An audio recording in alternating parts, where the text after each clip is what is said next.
Doom spending, it's not what you think. It's not somebody going out and buying a bunch of goods for the hard times ahead. No, it is actually a really bad thing.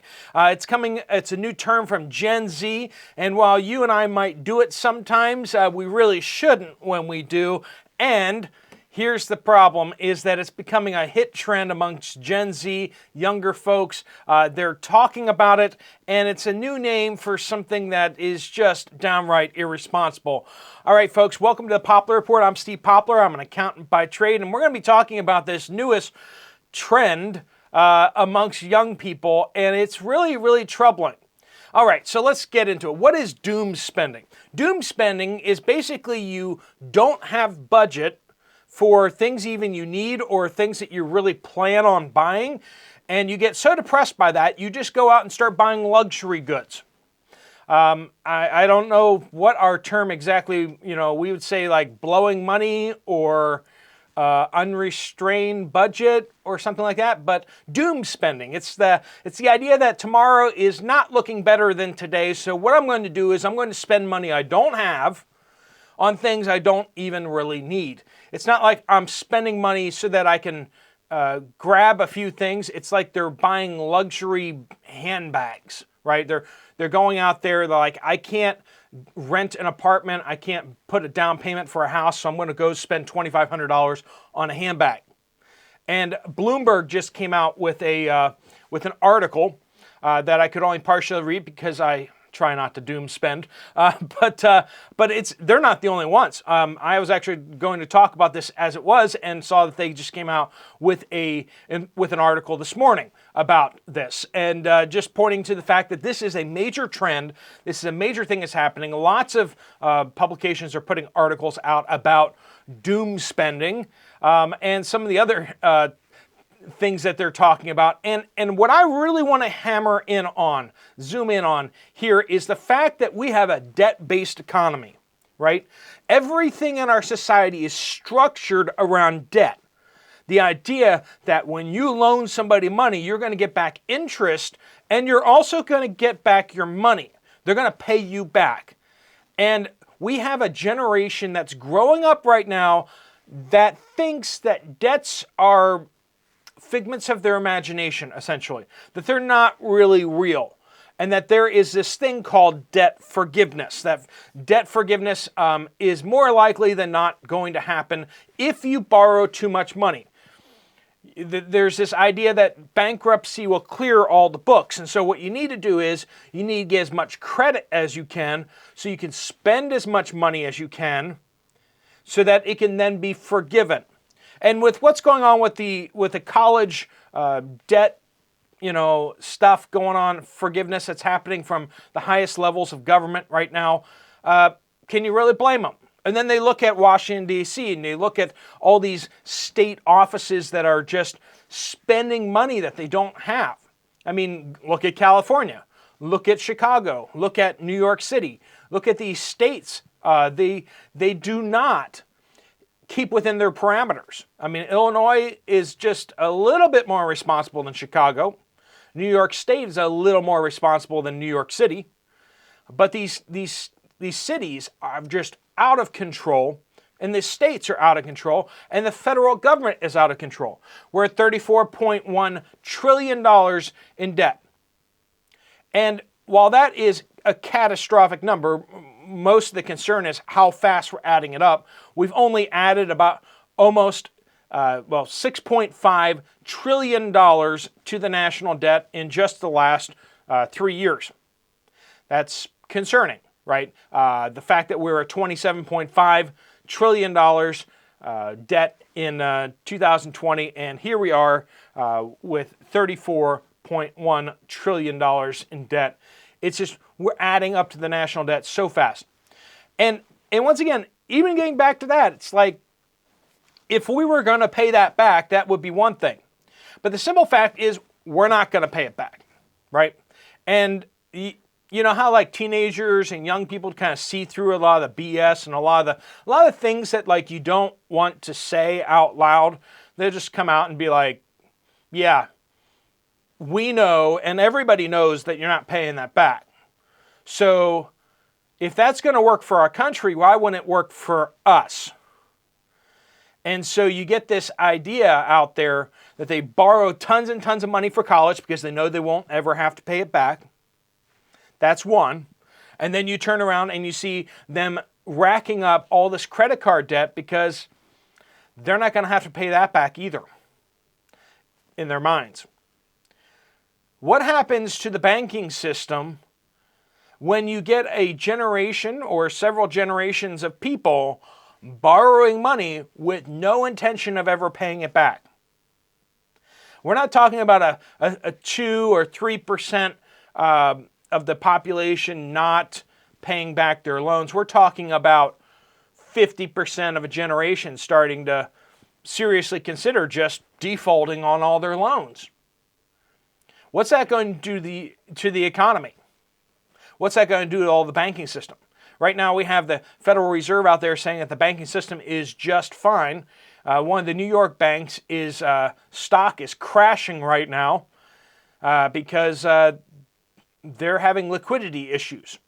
It's the banking crisis all over again. We spoke about that yesterday. The Evergrande business, it's kind of a business, a real estate business over in China. The Evergrande business is now being liquidated. They're going to lose $58 billion on the best estimate, right? That's the rosiest estimate, that they only lost $58 billion. And there's banks that aren't going to get their money back. And most of them are Chinese banks and other Chinese businesses over there. But the Chinese government is trying to keep this thing afloat as long as possible, but they are now moving into liquidation. Some of these banks are going to have to start taking that hit on their balance sheets. And that means they may not have the cash to give to other banks.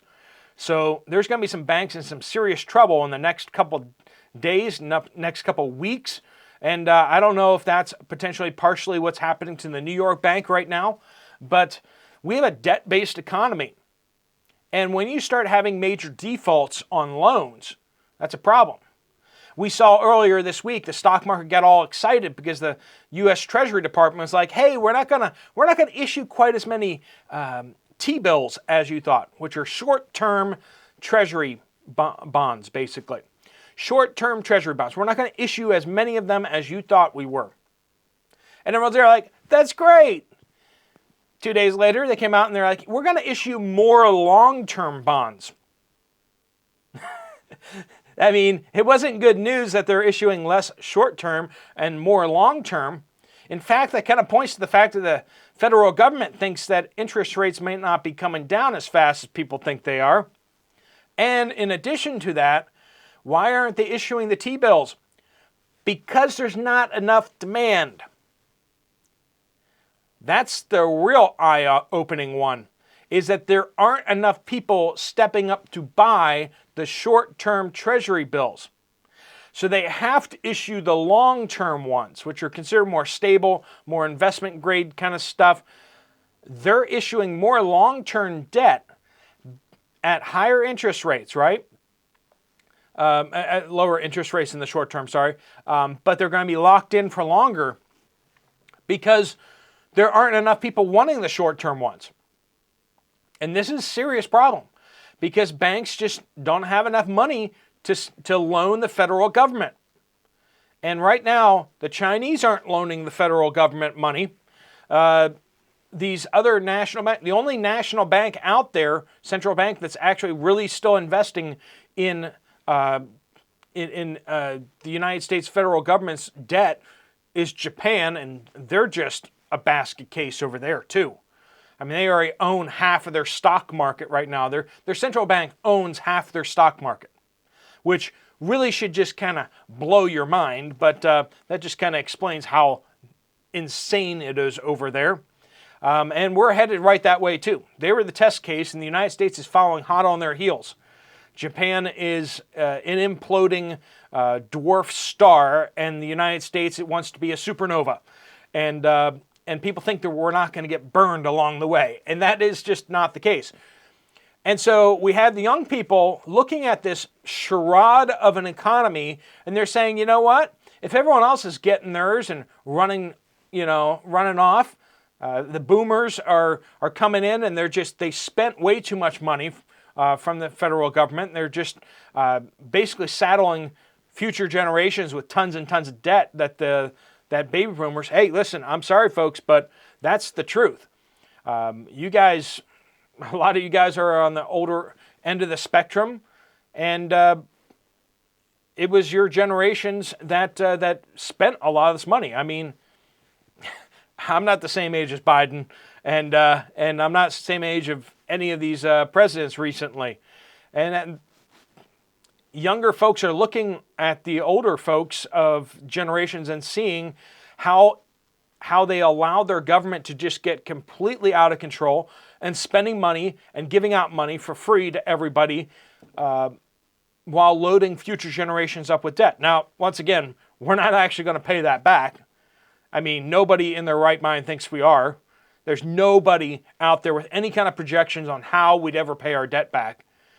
And younger folk are just looking at that and saying, it's a buffet and everyone's going up and grabbing whatever they can. That's not nailed down.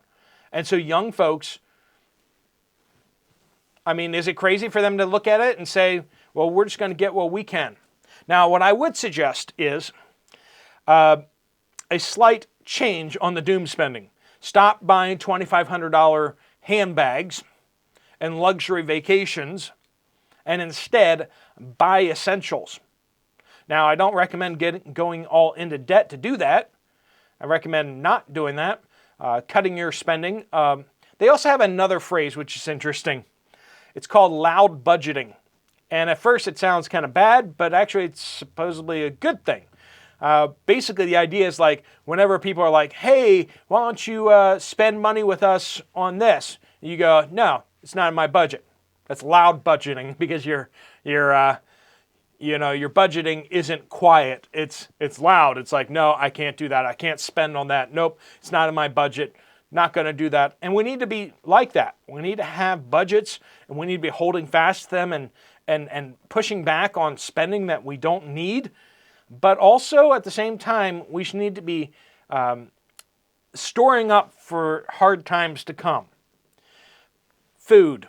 Little black boxes that might get banned in the future, right? That you put some brass in. Things that you might want to spend money on today because they're going to be needed in the near future, probably. And if not, they're still going to be more expensive in the near future than they are right now. So spending wisely, turning cash and paper currency into physical goods that are useful and needed. I'm a big fan of precious metals. And more than precious metals, I'm a big fan of silver, honestly. Physical silver is the best thing to have. If you have a retirement account, obviously that's a more complicated thing. That's why we talked about Genesis Gold and such. But the idea that you can just go out to Walmart website, you can go to AppMex and all these other silver dealers and stuff like that, precious metal dealers, and you can just order on their website. And you can order physical silver, and I recommend getting the cheapest stuff you can. The cheapest per ounce silver you possibly can get. And make sure you don't get like too big of a bar. I mean, if you do go out there and you're like, oh wow, the big bars are cheaper than the small ones. It's like, yes, probably don't want to go over even 100 ounces is a really hard to liquidate that. So probably don't go over like 10 ounces of for metals and stuff like that. I do like the 1 kilo bars though, because you do seem to get a cheaper discount on them because nobody can actually do the math on them. 1 kilo silver bars are nice for that and everything like that. But instead of doom spending, we need to be targetedly spending on the troubled times ahead. All right, friends. Hopefully you learned a couple of lingos and got some thoughts rattling around your head about how we can spend money wisely, and also what's kind of going on around you. Because this is a very concerning trend of people growing up thinking that they can take on debt without actually ever having to pay it back. And that's a warning to you too. If you have residential real estate, where you are renting out to this generation, the entitlement is going through the roof. And if they owe you money, don't be surprised if they start getting into their head that they're never going to pay you back. So be very careful about loaning to younger folks. Make sure you understand what their morals are and what their understanding of things are and their capability to pay you back. All right, friends, thanks so much for watching. If you want to check out another video from this channel, there's one right up here. I'll see you over there, or I'll see you guys later. Steve Poplar of the Poplar Report, out.